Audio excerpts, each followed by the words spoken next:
വർഷം 2019. ഗുജറാത്തിലെ മെഹസാന ജില്ലയിലെ കാടി സ്വദേശിയായ ഒരു അഭിഭാഷകനും ഭാര്യയും അമേരിക്കയിലെ അറ്റ്ലാന്റയിലേക്ക് അനധികൃതമായി കടന്നു. 2 വയസ്സ് മാത്രം പ്രായമുള്ള മകനെ ബന്ധുക്കൾക്കൊപ്പം ഉപേക്ഷിച്ചാണ് യാത്ര.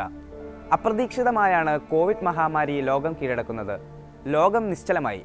എന്താണ് സംഭവിക്കുന്നത് മനസ്സിലാകാതെ മനുഷ്യരെല്ലാവരും പകച്ചു നിന്ന ഭീകരദിനങ്ങൾ.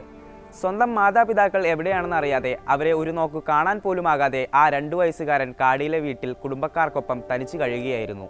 ഏകദേശം 2 വർഷം പിന്നിടുമ്പോഴാണ് ലോകരാജ്യങ്ങളെല്ലാം പഴയ സ്ഥിതിയിലേക്ക് മടങ്ങുന്നത്. വ്യോമപാതകളെല്ലാം പതിവ് പോലെ സജീവമായി.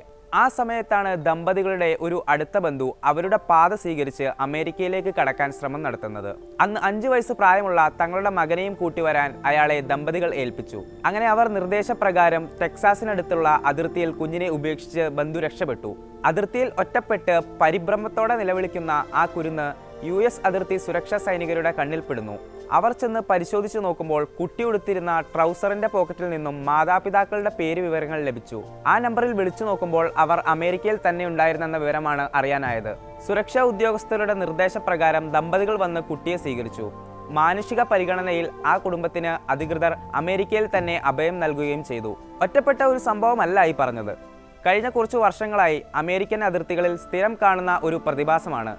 മെക്സിക്കോ കാനഡ അതിർത്തികളിൽ എട്ടും പൊട്ടും തിരിയാത്ത കുട്ടികൾ അച്ഛനമ്മമാരെ നിലവിളിച്ച് കരയുന്ന കാഴ്ച. മാതാപിതാക്കളെയാണെങ്കിൽ അവിടെ എവിടെയും മഷിയിട്ട് നോക്കിയാലും കിട്ടില്ല. മരം കോച്ചുന്ന കൊടും തണുപ്പിലും കഠിനമായ ചൂടിലുമാണ് ഇത്തരത്തിൽ കുട്ടികൾ പെരുവഴിയിൽ ഉപേക്ഷിക്കപ്പെടുന്നത്. സ്വന്തം കുഞ്ഞുങ്ങളോട് പോലും ഇങ്ങനെ ക്രൂരത കാണിക്കാൻ എങ്ങനെ സാധിക്കുമെന്നാകും സ്വാഭാവികമായും എല്ലാവരും ചിന്തിക്കുന്നത്. എന്നാൽ കൂടുതൽ അന്വേഷിച്ചു ചെന്നാൽ ഞെട്ടിപ്പോകുന്ന അനധികൃത കുടിയേറ്റ പരമ്പരകളുടെ നടുക്കമുണ്ടാക്കുന്ന കഥകളാകും കേൾക്കാനുണ്ടാവുക. ഏറെ കൗതുകകരമായ കാര്യമെന്തെന്നാൽ ഇന്ത്യയിൽ നിന്ന് അമേരിക്കയിലേക്ക് മികച്ച ജീവിതം സ്വപ്നം കണ്ട് സാഹസിക യാത്രയ്ക്ക് തിരിച്ചവരാണ് അതിൽ ഭൂരിപക്ഷവും എന്നാണ്. അതിൽ തന്നെ വലിയൊരു ഭാഗവും നമ്മുടെ പ്രധാനമന്ത്രി നരേന്ദ്രമോദിയുടെ സ്വന്തം നാട്ടുകാരുമാണെന്നാണ് കണക്കുകൾ പറയുന്നത്.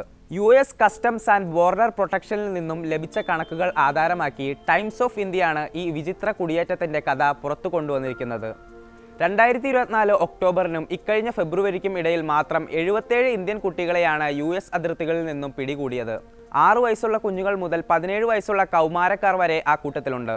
പുതിയ ഡൊണാൾഡ് ട്രംപ് ഭരണകൂടം കുടിയേറ്റക്കാർക്കെതിരെ കടുത്ത നടപടികൾ സ്വീകരിക്കുന്ന അതേ സമയത്താണ് ഇത്രയും കുട്ടികളെ അതിർത്തികളിൽ കണ്ടെത്തുന്നതെന്ന് ഓർക്കണം.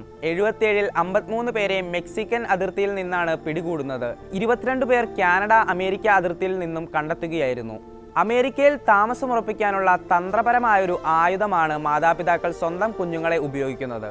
ഒന്നുകിൽ മാതാപിതാക്കൾ ആദ്യം അമേരിക്കയിലേക്ക് അനധികൃതമായി കടക്കും. മക്കളെ ബന്ധുക്കളെയോ ഏജൻസികളെയോ ആരെയെങ്കിലും ഏൽപ്പിക്കും. അവർ കുട്ടികളെ US അതിർത്തിയിൽ ഉപേക്ഷിച്ച് രക്ഷപ്പെടും. കുട്ടികളുടെ പോക്കറ്റിലോ കൈകളിലോ മാതാപിതാക്കളെക്കുറിച്ചുള്ള വിവരങ്ങളും സൂക്ഷിച്ചിട്ടുണ്ടാകും. കുട്ടികളെ കണ്ടെത്തുന്ന ഉദ്യോഗസ്ഥർ ഈ നമ്പറിൽ വിളിച്ച് കുട്ടികളെ കൈമാറും. മാനുഷിക പരിഗണനയിൽ കുട്ടികൾക്കൊപ്പം മാതാപിതാക്കൾക്കും അമേരിക്കയിൽ അഭയം നൽകും. ചില സംഭവങ്ങളിൽ നേരെ തിരിച്ചാകും. ആദ്യം കുട്ടികളെ ഏതെങ്കിലും മാർഗത്തിൽ അമേരിക്കൻ അതിർത്തിയിൽ ഉപേക്ഷിക്കും. എന്നിട്ട് ഉദ്യോഗസ്ഥരുടെ നിർദ്ദേശപ്രകാരം മാതാപിതാക്കൾ അമേരിക്കയിലെത്തും. കുട്ടി നേരത്തെ തന്നെ അമേരിക്കയിൽ അഭയാർത്ഥിയായി കഴിയുന്നുണ്ടെന്ന കാരണം പറഞ്ഞ് അവരും അവിടെ താമസമുറപ്പിക്കും. ജുവനൈൽ നടപടികൾ പൂർത്തീകരിച്ച് പല കുട്ടികൾക്കും ഗ്രീൻ കാർഡ് പോലും ലഭിക്കും. അത് മാതാപിതാക്കൾക്ക് വലിയ അനുഗ്രഹമായി മാറുകയും ചെയ്യും. ഇതാണ് കുട്ടികളെ ഉപയോഗിച്ചുള്ള അനധികൃത കുടിയേറ്റത്തിൻ്റെ സ്ഥിരം പാറ്റേൺ.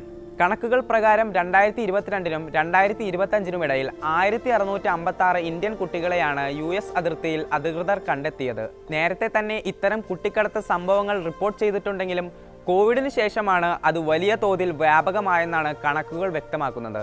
ഗുജറാത്തിലെ ജുലാസാൻ, നാർദിർപൂർ, ദിൻഗുച്ച, വാഡു തുടങ്ങിയ പ്രദേശങ്ങളെല്ലാം ഈ കുടിയേറ്റം സ്വാഭാവിക സംഭവം പോലെയാണിപ്പോഴെന്നും ടൈംസ് ഓഫ് ഇന്ത്യ റിപ്പോർട്ടുകൾ സൂചിപ്പിക്കുന്നുണ്ട്.